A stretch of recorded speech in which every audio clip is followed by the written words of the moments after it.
L.I.F.E.G.O.E.S.O.N. Got more than money and sense, my friend. You got heart.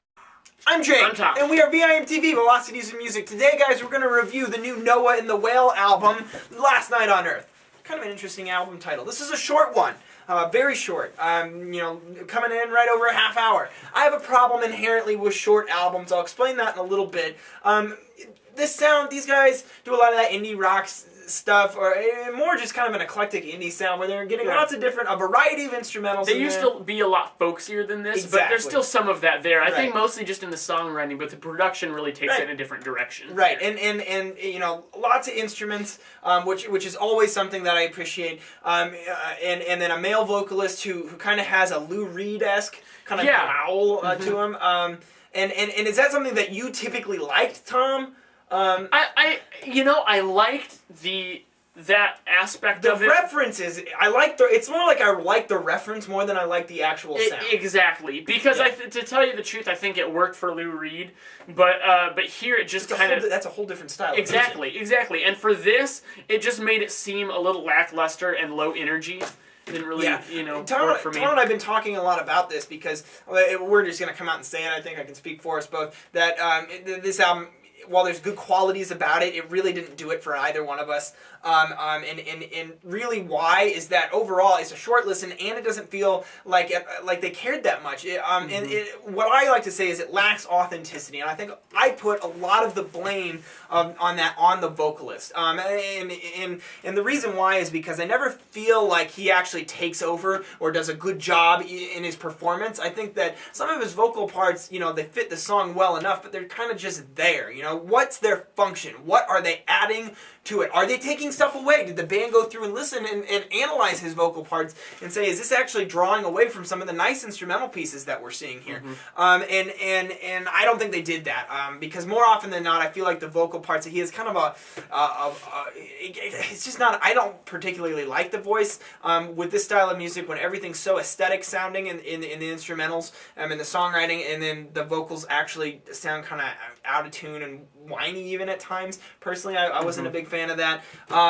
But moreover, I'll even take it a step further. A big theme on this album that the vocalist uses is storytelling lyrics. And a lot of artists have tried storytelling lyrics. Regina Spektor is one that I love. Regina Spektor, and she uses storytelling lyrics. And personally, I'm not a big fan of storytelling lyrics because then it becomes whether you like or dislike the lyrics depends on the story itself. And it's all about how you relate to the story then. It's not how you relate or how you can interpret different vague lyrics that they're being thrown at you. It's pretty much like, here it is, take it or leave it. Yeah. There's no way you can mold it or do much with it. And I was telling Tom, one of the reasons why I'm not a big fan of country music, aside from all the, really poppy, crappy country that's out there, but a lot of even the better country has a lot of, their storytelling lyrics is a predominant feature of country music. And I just don't relate well to drinking beer, taking it easy, and talking about my dog dying. I don't relate well to these things, and I'm not saying all countries like that. I know I don't want to offend anybody out there,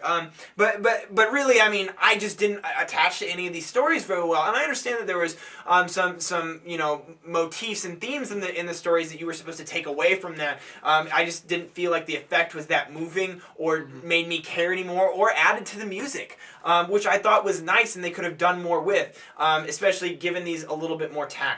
Which honestly, I think the lyrics really, they will sway you, maybe even more than you realize. Right. I think that if you can relate to these stories and the lyrics, you'll probably like the music better than you even should or would. Right. And if you don't like us, you'll probably like it less than you should or would otherwise. Yeah. But the big thing that bothered me about this is just that the focus seems to be, well, not that the focus seems to be production, but just the focus seems to be anything but the actual songwriting. Right. It doesn't seem to me like they really took a lot of time with it. I mean, not only because this album's so short, but just because there's just a lack of standout tracks or standout melodies, stuff to just grapple onto in your mind. And I mean, to me, it's like they took these kind of half-assed. I think that's a little harsh term, but really it's kind of true.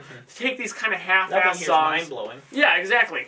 And what they do is they focus more on prettying them up with the production and things. And I'm like, it's like you're making a cake and you don't even make a good cake. You're just kind of like, we'll throw the sugar in there. You put it in the oven. It comes out. It looks like crap. And then you spend 2 weeks decorating. I mean, the thing's moldy by then anyways. But you just spend all that time decorating it and making it look fabulous, but it just tastes like crap. Right. You know, I mean, it just seems like the focus is all in the wrong place. Right. And I agree with you there. The only other thing I go to say about this album is that, you know, whenever you have, you know, I ended up loving Sleigh Belle's album, Treats, their debut album, and it was only a half an hour long album. But the thing was is that it was half an hour long. It was a half an hour long album for a reason, and that reason actually, you know, was to keep the short and concise so that you didn't get overwhelmed with the song. Here, I'm looking for more content. I feel underwhelmed by the time this is over. If Sleigh Bells would have been any longer, I wouldn't have liked it as much. So I felt that that was a tactful decision, where here I felt like it was not quite as tactful to leave me wanting more.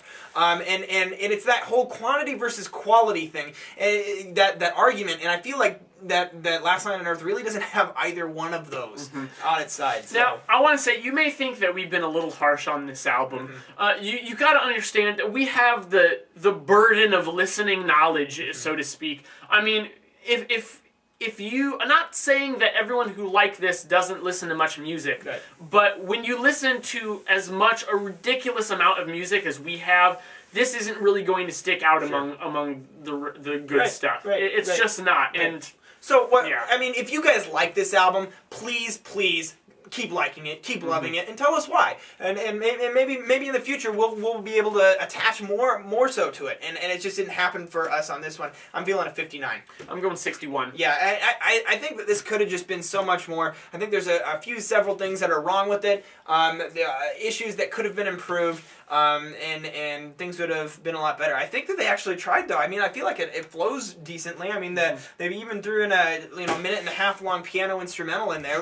Really pretty song. Yeah, I thought it was good. But I think Tom and I both picked 2 of the same tracks. So I mean, tell us what you think. www.velocitiesandmusic.com, youtube.com/velocitiesandmusic. I'm Jake. I'm Tom. And we are VIMTV, moving music critique forward.